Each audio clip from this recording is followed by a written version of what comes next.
Everybody's been raving about these Kia Tellurides since they first released. What is this exactly? It's a 3-row SUV, and to me, it kind of looks like a minivan without the sliding doors. And Kia also just happens to make a minivan that looks like an SUV, but it has sliding doors. Go figure. To me, the design looks like the first generation Escalade and a Ford Flex put together, but it's raised up just a little bit on the Escalade size as opposed to a Flex. But Kia did a fantastic job of packaging this vehicle and selling it to the masses for a very great price, and it's an excellent value. But I'm here to just point out the highlights of this vehicle, also the lowlights of it. Under the hood, we got a big old V6 3.8 liter pushing 291 horsepower and 262 pound-feet of torque. And the power is going to be sent to all 4 wheels. This is all-wheel drive. And speaking of all 4 wheels, this Kia Telluride is going to be equipped with the X-Pro package. This is a 2024 model year, and the X-Pro package is going to bring some all-terrain tires so it looks a little more rugged, looks and sit like an actual truck, but you can put your family in it. So if you want to do some off-road adventurous things, you could if you wanted to. Should you? That's up to you. The fuel economy is rated at 18 in the city, 24 on the highway. I've been averaging 19, so I'll take away 1. The computer says 19, I'll just give it 18. This Telluride is going to be the fully loaded Prestige package with the X-Pro package on it as well. You're going to have features such as projection headlights, these all-terrain tires, which I mentioned earlier. You're going to see we got some roof rails on there, and we have captain's chairs, which I'll show you in just a moment here. And we have a power liftgate. Everything the Kia has to offer, they're throwing it to you in this package here. Got a power liftgate, you can lift it up. 3 rows of seats, which I'm going to briefly show you all. It's not the most practical with the seats up, but should you want to, pull this cable right here, fold down to the floor. Way more practical that way. Now I want to go over the highlights and lowlights, but let's start with the lowlights first because we're going to end on a positive note.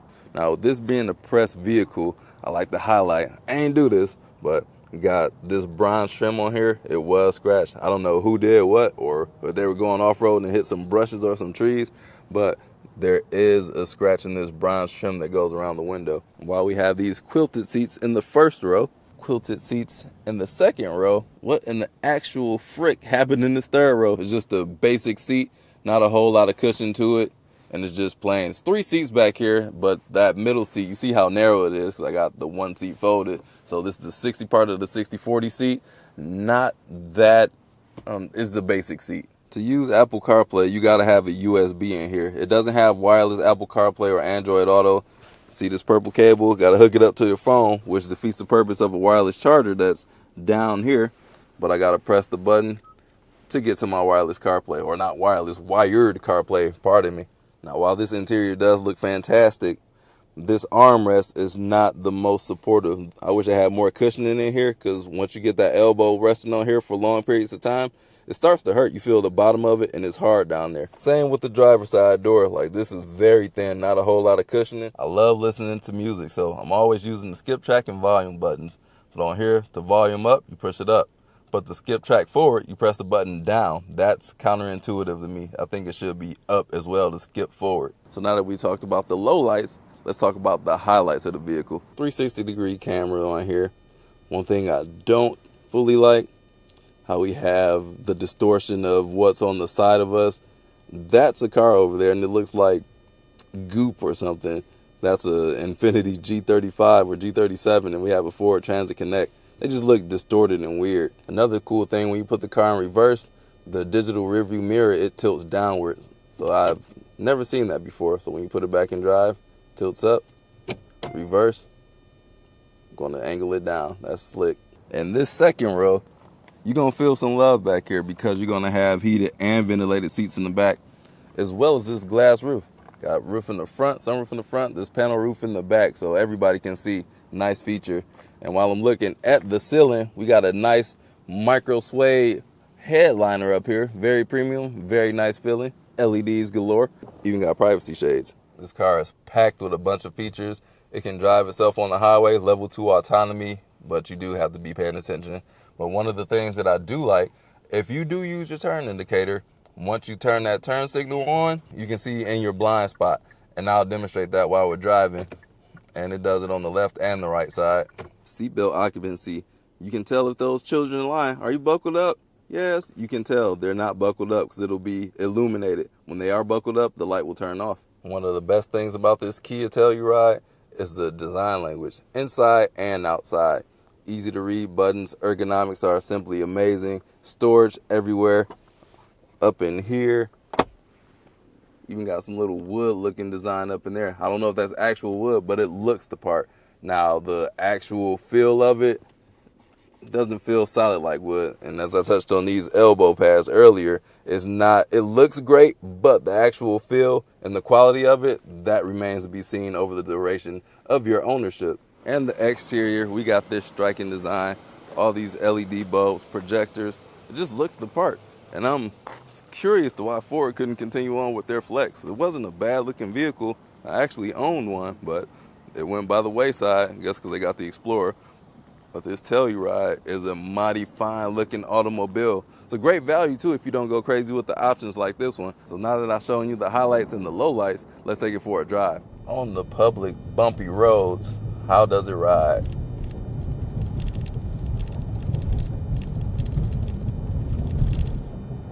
Soaks it up pretty well. Very good dampening, comfortable.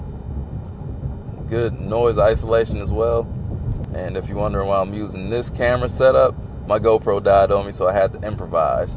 Now, one thing that I noticed about this X-Pro package is going to make the ride louder. Now, I haven't driven anything but this X-Pro package, but this has the all-terrain tires, so it's going to be more road noise just on the tires alone. So if you want to look rugged, that's one thing, but if you enjoy more quiet, supple ride, then you want to get a different trim level, or at least change the tires, because this can get louder.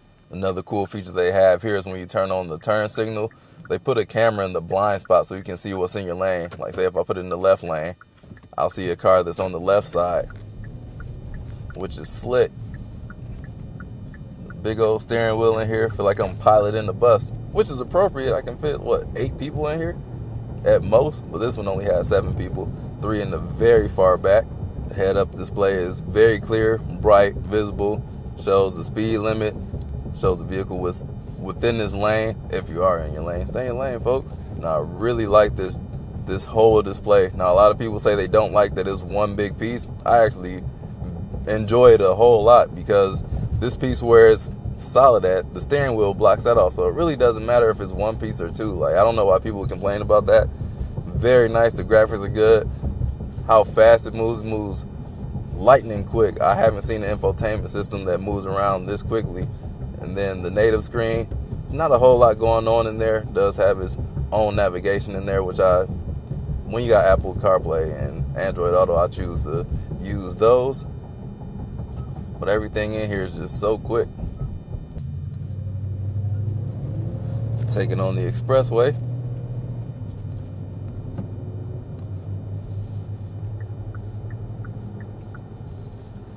How she handles the curves. Just like a bus, but the power. Police reported ahead. Gets up to speed in a little bit of time.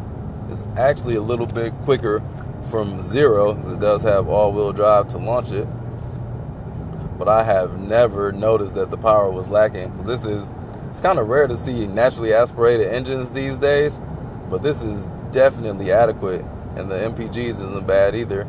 Been averaging about 19 in my mixed driving, city and highway. But see, noticing my turn signal, steering wheel's vibrating, somebody's in my blind spot, everything's flickering, even on the side view mirror. So get over. Oh yeah, it gets up when it needs to. It does have a few different driving modes too. Right here in the center console, comfort, sport, snow, eco. But I'm just driving it in smart mode, so I let it choose on its own. Getting back over, my blind spot is clear.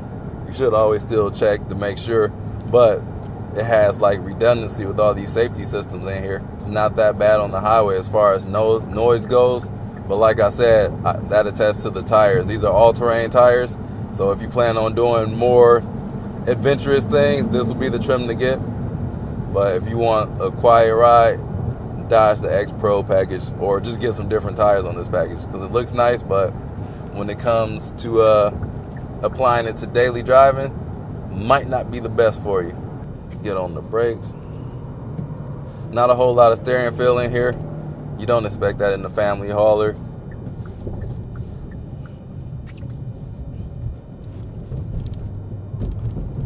Just a nice all-around vehicle.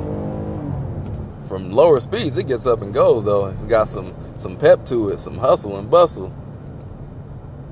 Visibility is amazing. You can see everything. Digital camera, rear view camera helps out a lot. This thing is just loaded with all kinds of features and technology. Let's do from a dig. Woo! Got the nose lifting up on here. So it definitely has the get up and go. And this, I believe, to be front wheel drive bias. And I can tell smart mode put it in sport mode because it was holding the revs up higher. So if you want to drive more spiritedly, tap on the accelerator, you'll get up and go, and you'll be in that power band. But on a very smooth surface, you hear nothing, even with these all-terrain tires. So Kia did a great job putting this together. Very practical, spacious. This can do many things. It's not for those who like a spirited drive, like handling curves. It doesn't do that. Steering feel, it's not that. This is more of A to B transportation that does so comfortably, quietly, practically, but just not sportily, if that's a word. Test out the turning radius, because you will be parking this amongst other vehicles. Not half bad. I'll say it's about in the middle of the pack with every other vehicle that I've tested. Not the worst, but not the best. And for those of you who are big audiophiles, the sound system is Harman Kardon, and it's clear. The clarity is great, but the volume of it just doesn't get loud. Everything's clear, but if you like to ride with all the windows open, it won't be that loud with the windows down. So you might want to roll them up and turn on the AC if that's how you like to drive, like myself. And that's all I got to say about that. I'd like to give a huge shout out to Kia for loaning me the Telluride for the week. It's been a pleasant surprise. My family just loves it, and it's got a lot of attention. Random people coming up to me asking questions about it. I'm like, it's a family vehicle, but it's intriguing. It looks the part, sharp, and it's got so many features. My kids loved it, wife loved it, and I can see why people are after these. But if you got any questions, drop a comment, let me know. I'll get to you down there. So you make sure you drive safe, and I'll catch you all in the next video. Peace out.